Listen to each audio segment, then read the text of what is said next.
Hi everyone, welcome to my next video. Some of you have expressed interest in how I found my off-grid property and how I was able to purchase it. So today I'm going to talk about that, and I'm also going to hopefully give you some tips if you're interested in finding your own land, your own off-grid cabin, and just a couple of things that I learned along the way that hopefully will help you. Now, the first thing that I'd like to suggest, if you're using the services of a realtor, be aware that they're not always familiar with a lot of off-grid properties, and they might just make assumptions that are not necessarily in your best interest. So do your due diligence and go to the town office in the area in which perhaps you found a piece of land or cabin, and ask them directly things like zoning. Make sure just because someone lived there previously off the grid doesn't mean necessarily that you can do the same. So first of all, make absolutely sure that it's zoned and acceptable for you to live off-grid. And also, while you're there, check about easements on your land. Look at the tax map, make sure it's up to date, and find out if there are easements on your land or if you have access to easements on your neighbor's land. Those can pop up as a surprise, and you don't want to be surprised in a negative way to find out later that you do have an easement and the realtor didn't even know about it.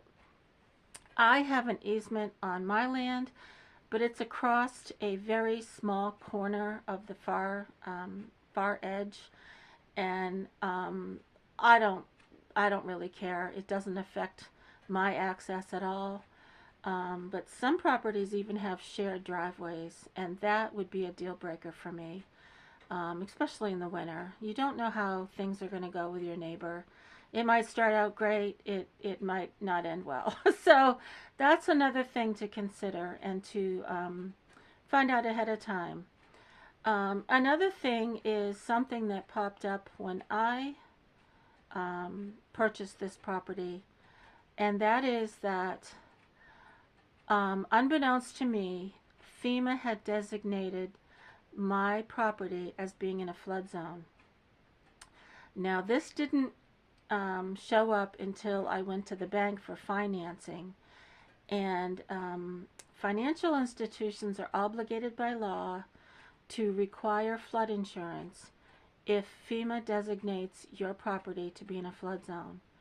Well, I was very upset because the realtor had no idea it had been placed in a flood zone, and as it turns out, it was a mistake.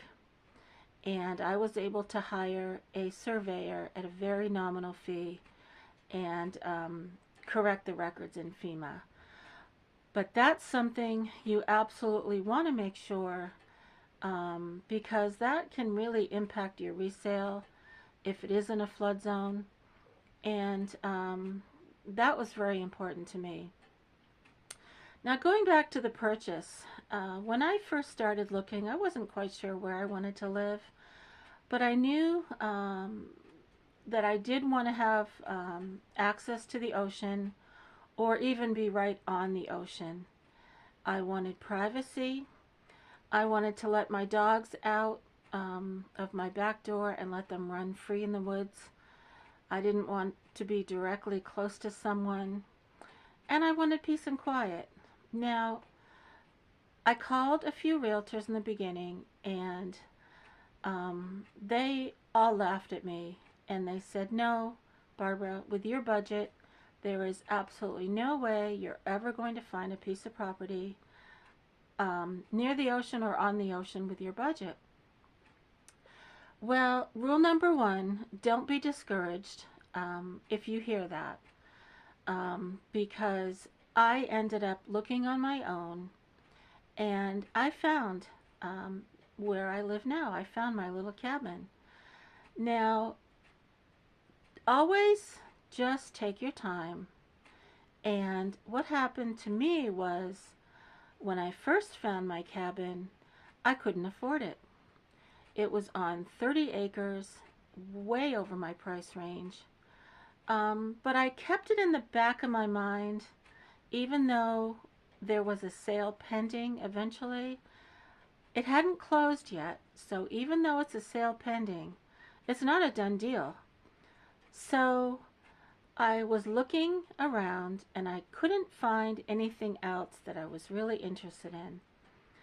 So eventually a few months went by, and lo and behold, the sale pending had fallen through.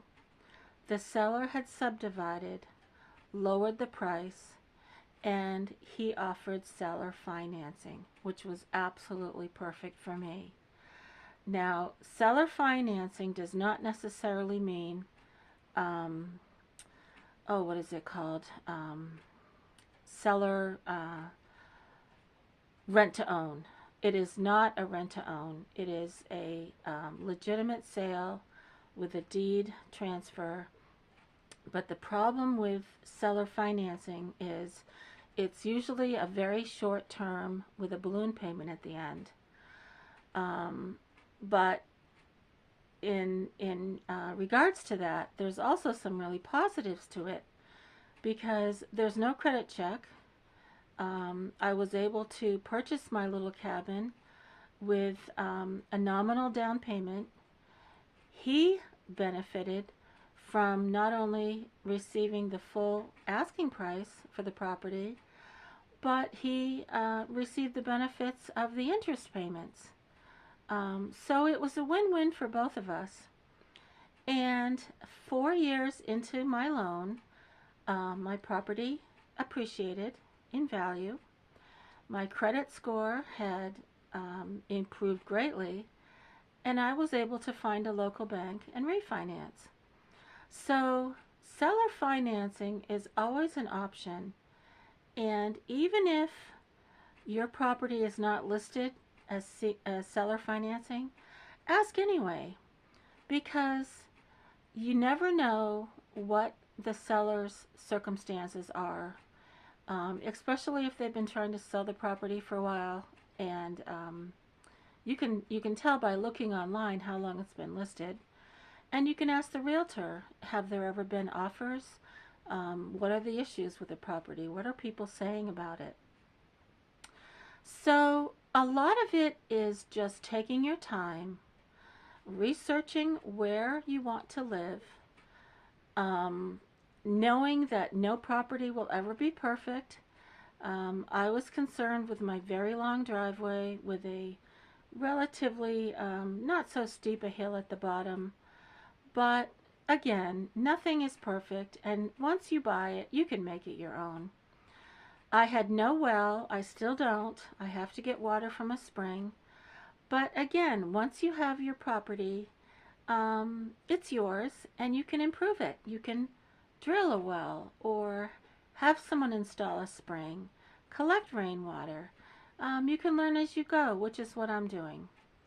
Not all banks will finance you, as I found out, but credit unions and small local banks seem to favor off-grid property more, and that's what I did.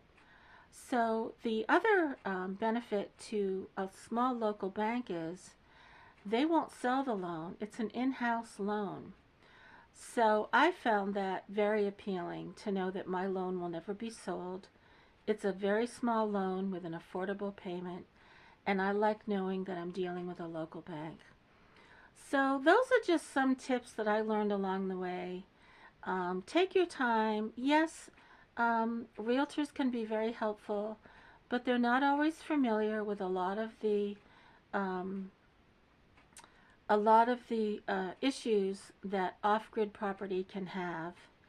And again, make sure your zoning is appropriate, because the last thing you want to do is buy property and then find out that the previous owner was living here without permission or against the zoning code. So please ask me questions. I love to answer all of them. Any thoughts that you have, any concerns that you have. And this lifestyle is so incredibly affordable and freeing. And if I ever did want to hook up power, I certainly could, although I'm sure I never will because it's too costly and I don't need it. So again, I hope you're having a great day, and feel free to subscribe if you haven't already. Give me a thumbs up if you want, and feel free to leave a comment. Thank you, everyone, and I hope you are enjoying my channel. Take care.